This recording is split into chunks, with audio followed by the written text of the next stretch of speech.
देश की सबसे बड़ी कंपनी द माफिया किंग, जिसका नाम सुनते ही सबकी रूह कांप जाती थी।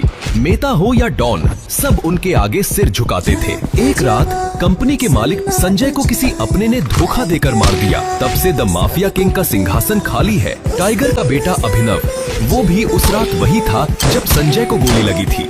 अब सालों बाद लौट रहा है वो। लेकर कुछ पुराने और नए खिलाड़ी। अकरम दिमाग से डीलर, दिल से शातिर। बलराज, उसके वार से अब तक कोई बचा नहीं। डीके, पैसों की हेरा फेरी का एक्सपर्ट। इक्का, हर नेटवर्क का तोड़। अलेना, खामोश, खूबसूरत और जानलेवा। इन सब के ऊपर वो शख्स जिसका सबने सिर्फ नाम ही सुना था, गुमनामी में रहकर जो सब चलाता था। द माफिया किंग का असली वारिस, जिसे सब टाइगर कहकर बुलाते हैं। अब जब द माफिया किंग की टीम फिर से खड़ी हो चुकी है, क्या वो फिर से राज करेगी या किसी गद्दार के हाथों फिर से मिट जाएगी? अरे देखो तो कौन आया है। तुम्हें पता है ना, इस बैंक में चेक से पैसे निकालने के लिए सिर्फ और सिर्फ बड़ी रकम निकाली जा सकती है। मेरा रकम बहुत बड़ा है, इसलिए यहाँ पे निकल भी नहीं पाएंगे, इसलिए मैं मैनेजर से मिलना चाहता हूँ। तुम्हें इसकी जरूरत नहीं पड़ेगी। बताओ चेक मुझे। प्रणव ने बिना देखे अभिनव और बाकी लोगों की आंखों के सामने चेक फाड़ दिया। अबे दिमाग खराब है क्या तुम्हारा? ये क्या किया? सिक्योरिटी, इस आदमी को बाहर निकलवाओ यहाँ से। फर्जी चेक लेकर बैंक में आता है, बैंक वालों को बेवकूफ समझता है। पुलिस बुलाकर अभी अंदर करवा दूंगा तुझे। लेकिन वैसे क्या हो रहा है? सॉरी सर, मुझे पता नहीं था आप यहाँ इस तरह आ जाएंगे। मैं तो बस इस आदमी को फ्रॉड करने से रोक रहा था। अगर इसने गलती की है तो इसके बारे में मैनेजर को पता होना चाहिए। अगर तुम अपने लेवल पर एक्शन लोगे तो हो सकता है मैनेजर को बुरा लग जाए। जी सर। कब? बलराज ने अभिनव को घूरा और उसे अपने साथ अंदर आने का इशारा करने लगा।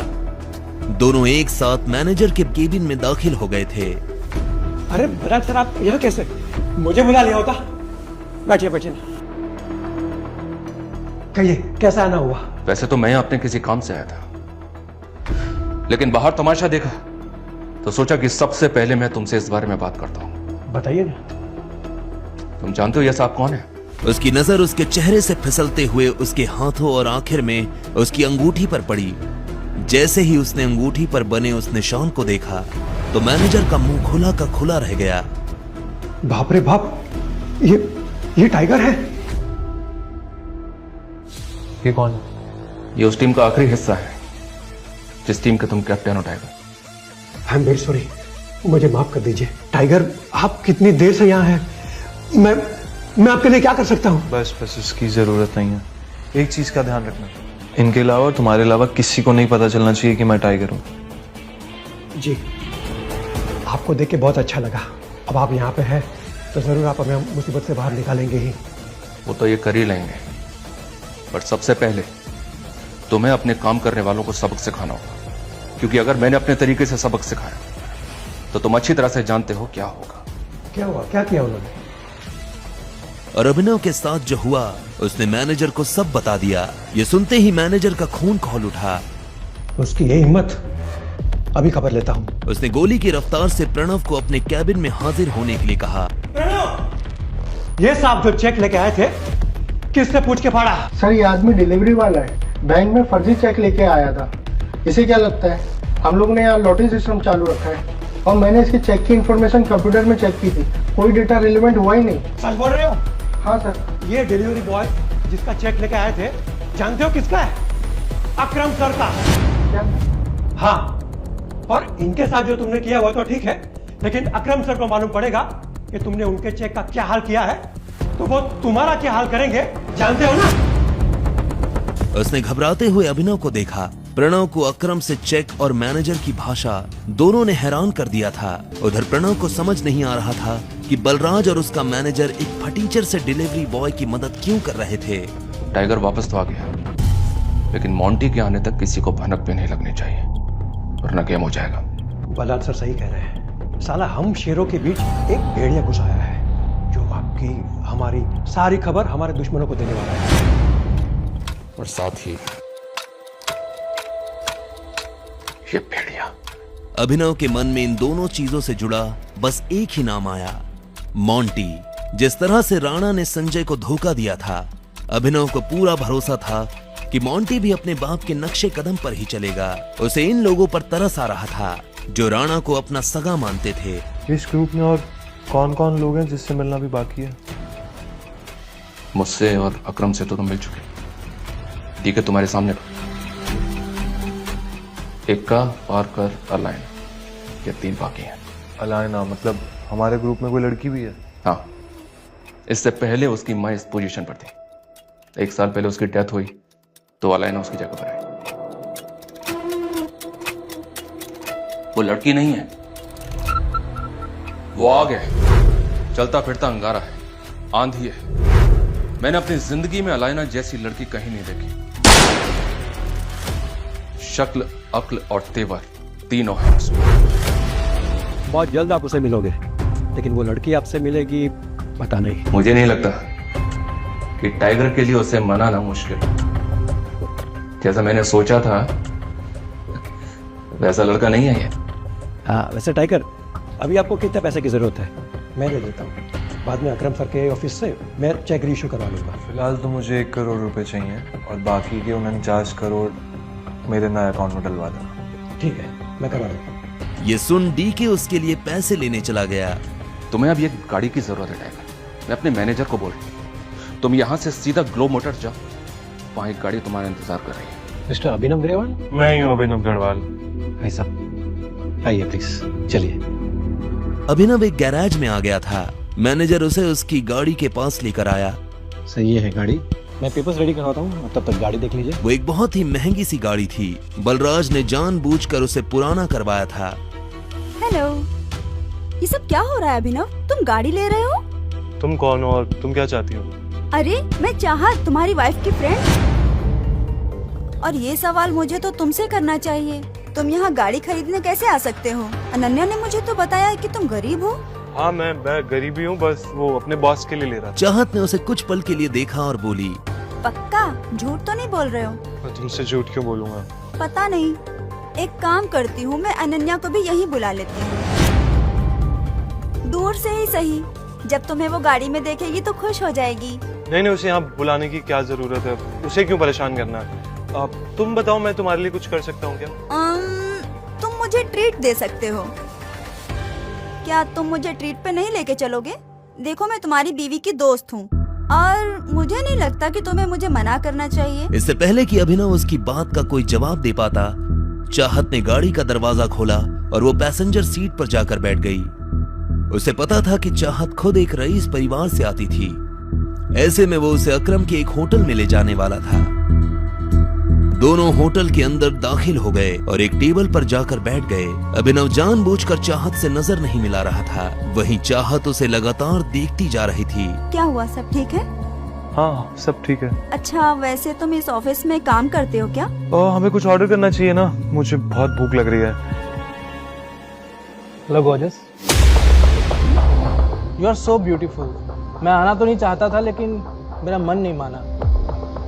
क्या मैं तुम्हें एक बढ़िया सी ट्रीट ऑफर कर सकता हूँ? तुझे नजर नहीं आ रहा? ऑलरेडी मेरे साथ डेट पर है। ओह अच्छा, मुझे तो लगा कि तुम इसके छोटे भाई हो। अब जब तुमने बता ही दिया है कि तुम इसके साथ डेट पर आए हो, तो तुम्हें प्यार से कह रहा हूँ, निकल लो। तुम्हें देखकर लगता है कि तुम एक वेल टू डू फैमिली से आती हो, बट डोंट माइंड, तुम्हें ऐसे लोगों के साथ डेट पर नहीं आना चाहिए। Standard is important, right? कहा किसी ने ज्ञान देने को? हाँ, चल निकल। तुम मेरे साथ चलो, ट्रस्ट मी, मैं तुम्हें कोई प्रॉब्लम नहीं होने दूंगा। I would say you don't deserve such down market boys, जिसके बाप ने उसे पैदा करके छोड़ दिया। अभिनव से इस बार रहा नहीं गया। उस लड़के ने अपनी हद पार कर दी थी।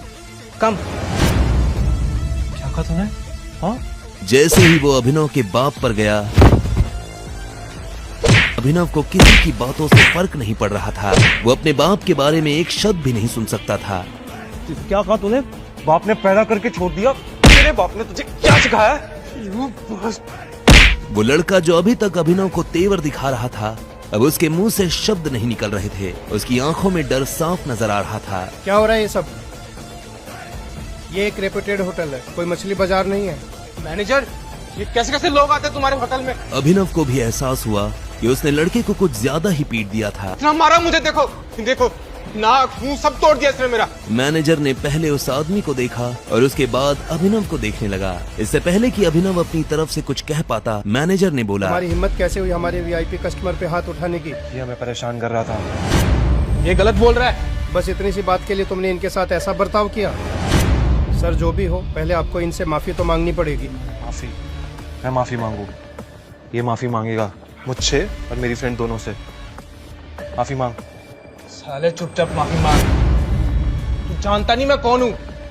बिना माफी मांगे तो तुझे मैं इस होटल से जाने भी नहीं दूंगा। एक्चुअली गलती अभिनव की नहीं, ये आदमी मुझे छेड़ने की कोशिश कर रहा था। मैं और अभिनव तो यहाँ पे सिर्फ लंच करने आए थे। जो भी हो मैडम, पर इन्हें माफी मांगनी ही पड़ेगी। आपको पता है कार्ड मुझे किसने दिया है? इस कार्ड पे लिखा नाम पढ़िए, आपको समझ में आ जाएगा कि फैसला क्या करना है। मैनेजर ने अभिनव से कार्ड लिया और उसे ध्यान से देखने लगा। जैसे ही उसने कार्ड पर लिखा नाम पढ़ा तो उसकी आंखें फटी की फटी रह गई। अगर अभिनव के पास अकरम का कार्ड था तो वो समझ गया था कि अभिनव अकरम का खास है। मुझे बात करने से पहले ना अपनी माँ के पास जाके सीख कि लड़कियों की इज्जत कैसे करते हैं। अभिनव ने चाहत को अपने साथ लिया और वहां से निकल गया। क्या तुम ठीक हो? सॉरी तुम्हारा मूड और लंच दोनों खराब करने के लिए। तुम अगर चाहो तो हम कहीं और चल सकते हैं खाना खाने के लिए। ठीक है, मैं पूरे दिन फ्री ही हूँ। अभिनव ने उसकी बात सुनी और गाड़ी दूसरे होटल की तरफ मोड़ दी। कुछ देर बाद उसने गाड़ी एक होटल के बाहर लगा दी।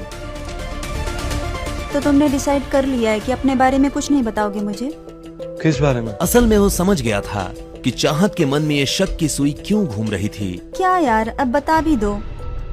इतना बड़ा भी क्या सीक्रेट है यार? क्या जानना चाहती हो तुम? तुमसे पूछ रही हूँ, तुम्हारे बारे में ही पूछूंगी ना। इस टाइम दिक्पाल बॉस का डंका सिर्फ गुड़गांव में ही नहीं पूरे इंडिया में बज रहा है। हाँ, मार्केट से जब से टाइगर गायब हुआ है तब से टाइगर का नाम भी गायब हो गया है। अभी उसकी नजर कुछ लोगों पर पड़ी जो आपस में काफी गंभीर बातें कर रहे थे। टाइगर गायब नहीं हुआ है, टाइगर जिंदा है और वो बहुत ही जल्द लौट के आएगा। कुछ भी बकवास कर रहा है। क्या डेयरिंग है इन लोग की। दिक्पाल के होटल में बैठ के टाइगर की बातें कर रहे हैं। या तो इन्हें चढ़ गई है या तो इनमें बहुत ही हिम्मत है। बकवास? बकवास तो तू कर रहा है। टाइगर का कंपैरिजन दिक्पाल से? विस्की और देसी शराब का क्या मेल है? मैं कह रहा हूँ टाइगर जिंदा है and he will return soon. Johnny नाम के इस आदमी की बात सुनकर अभिनव के रोंगटे खड़े हो गए थे। बट यू नो व्हाट चाहत, मुझे ना एक बहुत इंपॉर्टेंट काम है तो मुझे अभी के अभी निकलना पड़ेगा। और तुम तो जानती हो मैं अनन्या का पति हूँ। घर थोड़ा लेट पहुंचूंगा ना तो मेरी जान ले लेगी और वैसे भी उसको बिल्कुल पसंद नहीं है मैं लेट आऊँ, उसको शक होने लग जाता है। हम फिर कब मिलेंगे जल्दी? अभिनव ने इस बात का कोई जवाब नहीं दिया और चाहत के साथ होटल से बाहर आ गया।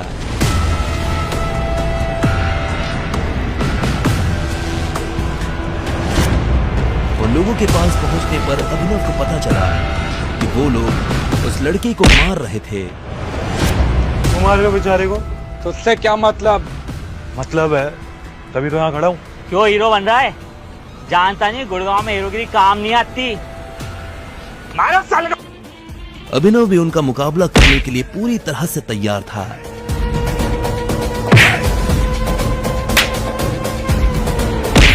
देखते ही देखते अभिनव ने समा और समय दोनों बदल दिए थे।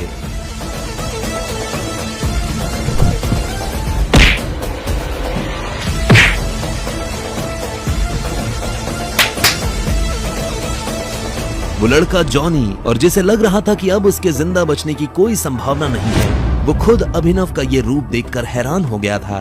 जब अभिनव ने उनके लीडर को मार मार कर अधमरा कर दिया तो वो दर्द के मारे कराहते हुए बोला, भाई तुम हो कौन और मेरी जान क्यों बचाई? अभिनव ने उसे कोई जवाब नहीं दिया। वो बस उसकी आंखों में देख रहा था। वो आदमी जवाब जानने के लिए बेताब हुआ जा रहा था।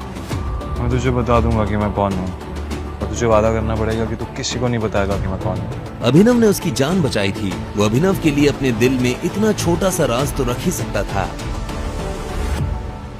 टाइगर, और इतना कहकर वो 2 कदम पीछे हो गया। जॉनी ने जब ये बात सुनी तो उसकी आंखें फटी की फटी रह गई थी। वो बिना पलक झपकाए अभिनव को देख रहा था। उसे समझ नहीं आ रहा था कि वो जो देख रहा है वो सपना है या हकीकत। जॉनी अभी भी बिना पलक झपकाए अभिनव को जाते हुए देख रहा था।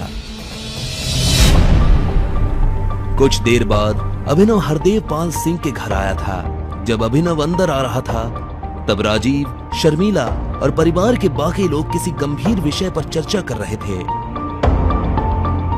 मुझे तो कुछ समझ नहीं आ रहा कि क्या करना चाहिए।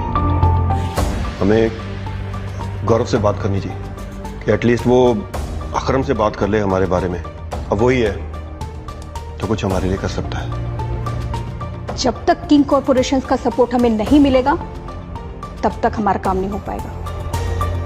मुझे लगता है हमें फॉक्सग्रीन होल्डिंग से सपोर्ट ले लेना चाहिए।